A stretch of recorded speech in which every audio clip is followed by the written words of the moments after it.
Good to see you again. Yeah. In a body. Thank you, Esther. Nice to be seen. Yes. Usually we're just a nebulous mist.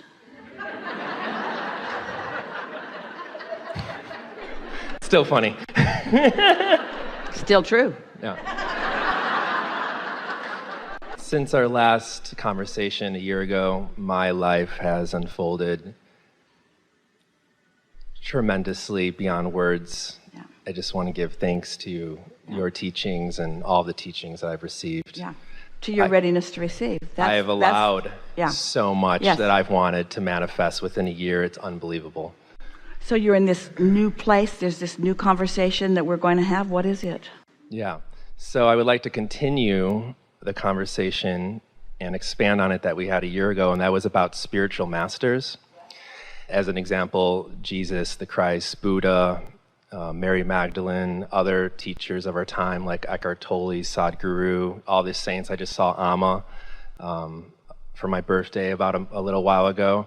And my question is, if we can talk more on what it is that these masters are living and doing to maintain their alignment with Source, that so many people, just by looking at a picture of them or feeling them, are able to feel their alignment and love in such an amazing way. Because my wife and I'm speaking for her as well, work with this. We call upon the Christ energy, your energy of Abraham on a daily basis, because we're teachers and healers, and we're moving that through our body. And so this, I guess, is a question about unconditional alignment and love as well, for how do we maintain that more often. I'm mastering step 5, but there's still that, like when I saw Amma and you see her and you just feel her, there's this radiance and of this love and light of alignment, and I am that. How do I allow that more? So let's just isolate one thing that you said and talk about that for a little bit, because in doing this, we'll answer everything that you ask about.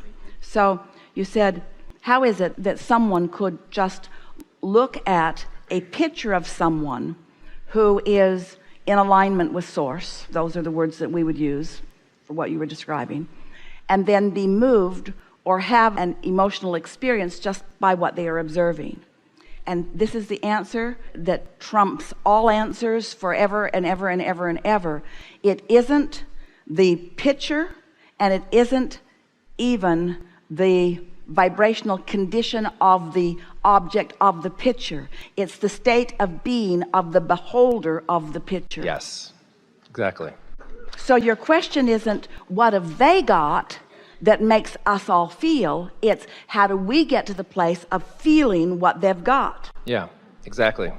So it's about how do I become an allower. The way you do it is by looking at something and not feeling it and wanting to feel it and then looking again. In other words, you keep adjusting your vantage point until love is what you feel.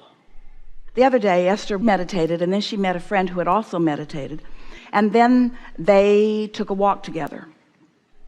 But before their walk, they went past a stream that Esther has in one of her gardens, and her friend said, why don't we sit here and meditate together and listen to this stream? And so Esther thought, ooh, what a really good idea, because she was really in that really good place. She felt like she was on the brink of even feeling better. And so they sat and listened to the stream, and almost as soon as they sat down and began focusing, a jet flew over. Uncommon. That's not their flight pattern. And then another one, and then another one, and then another one, and then another one. And for a moment, Esther felt annoyance that the jet was interfering with their solitude and their sanctuary. And then she thought, wait a minute, this is the whole point of what Abraham has been teaching us. We must find a way to focus ourselves in the world as it is, not ask the world to change so that we can focus. And so it turned out to be the best meditation that either of them have ever had, partly because they were doing it together, and partly because they had to care about releasing thought in an environment where it was a little more difficult to do. So what we are wanting to say to you is that if you look at a picture of someone who clearly isn't a saint and you find that love, you are a master.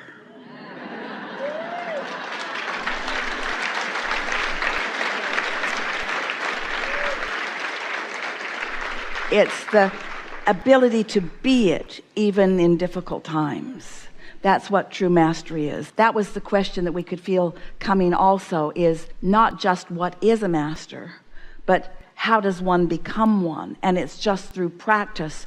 But at the basis of that practice must be, and we know you know this, you've got this, is the desire to feel what my inner being knows to be. In other words, you're just tuning yourself to the perspective of the source within you. Just like your source can't be dissuaded from it, you can't either.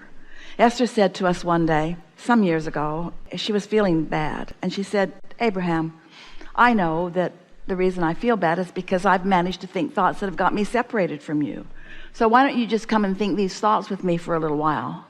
Because I can't manage to get to wherever you are. So just come and think with me. Why don't you bridge the gap for me? You lower your vibration to where I am, and I'll feel so much better because there won't be any separation. And she knew we weren't going to do that. She knows that source is free of resistance, and that she's got to let go of resistance and join source, not ask source to join her in a lower vibration. That's what it's all about, isn't it? Yeah. So is that really what these masters have done? Is it they're just working on that alignment, unconditional alignment? Their alignment is what they care about most. Some of them, Jesus, you talked about Jesus, as the story goes, withdrew from his environment and went away for a very long time and put himself in an environment where he could connect with that energy. And many of you are able to do that, but that's not mastery. Mastery is coming back into the world and still being able to maintain it. You can't need to keep running off to a cave somewhere. You got to be able to come out. Many religions, they meditate all day, every day. Well, we would far rather that you're in a state of appreciation than in a state of meditation, because in meditation there is a withdrawal for the purpose of allowing the vibration to rise. But once the vibration is there, then focus. This would be our process.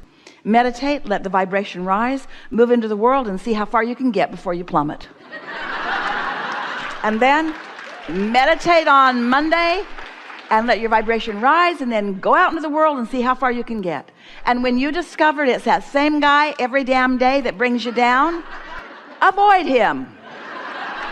Avoid him. Use your guidance to know what makes it easy for you to stay in alignment and what's not so easy, just until you get the hang of alignment. Jerry was talking about the wire walkers, and he watched them. He joined a circus when he was a teenager, and he watched the wire walkers, and they walked for hundreds and hundreds and hundreds and hundreds and hundreds and hundreds and hundreds of hours on wires that were only a foot off the ground. And then when they got on the high wire, they were secure in their ability to stay on the wire. They didn't get on that wire the first day. They would all have been dead. And so what you do, you align and you live and you notice and you adjust. You reach for the feeling of it and you find it until you are sure in your ability to focus. That's what masters are. They are sure in their ability to focus into the energy of source. That's what they are. That's what they are. And they know the difference between the thoughts they're receiving from source and the thoughts they're receiving from worrisome streams of humanity. They can tell the difference.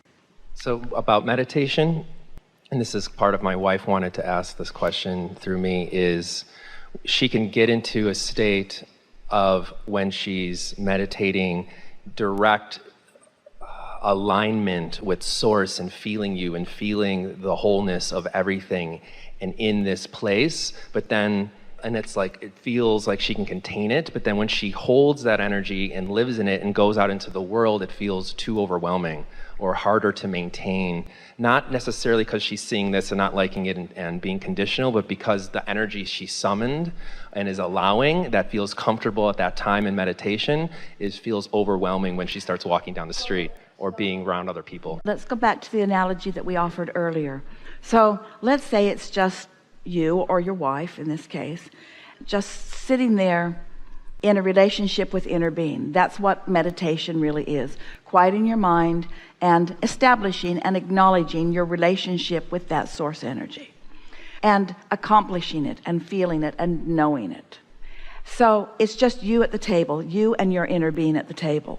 Well, when it's just you and your inner being at the table, and your inner being is pure positive energy and adoring you, and you're able to quiet your mind and stop railing against the things you're railing against, then there's going to be almost an immediate joining between you and your inner being. And that's what a really successful, good feeling, what we would call productive in terms of understanding energy meditation is about. It's me in resonance with my source energy. So then she comes out of meditation and she's all tuned in, and now she walks into another meeting at another table with other energies. Well, it's pretty easy for you to release thought and adjust to the vibration of your inner being. But now let's say you're at a table with a whole lot of people that are in varying degrees of alignment with energy, and much of the world is not in alignment with the energy at all. And so when you give your attention to where they are, without meaning to, you join them in the energy where they are, and you lose your connection. It's what the masters discovered. They walked on the wire a foot off the ground before they got on the high wire. It's just about trusting your connection until in time you can be anywhere. Esther likes coming to these gatherings because she knows that you are varied in your desires, and you are varied in your degree of interest in subjects, and you are varied in your alignment. But she knows, after over 30 years of these experiences of knowing, it's going to be all right, because Abraham's going to hold the energy of the room. She knows that we come and we know with such clarity that you're going to have a decent experience. She knows that you're not all going to have the same experience, but she knows that nothing's going to go crazy in this room, because what Abraham brings to the room, what your inner being brings to the room, what source part of you brings to the room, is going to hold this in a good feeling, steady, productive, good for you, beneficial to you, life-giving experience. There's not going to be any mob rule going on in here, because the momentum of this gathering says that it's going to be all right. And so it's just from exposure to the experience and a molding of an expectation. Did we answer that question? Because that was a big one. Oh yeah, I think so. Yeah, I feel it. Yeah.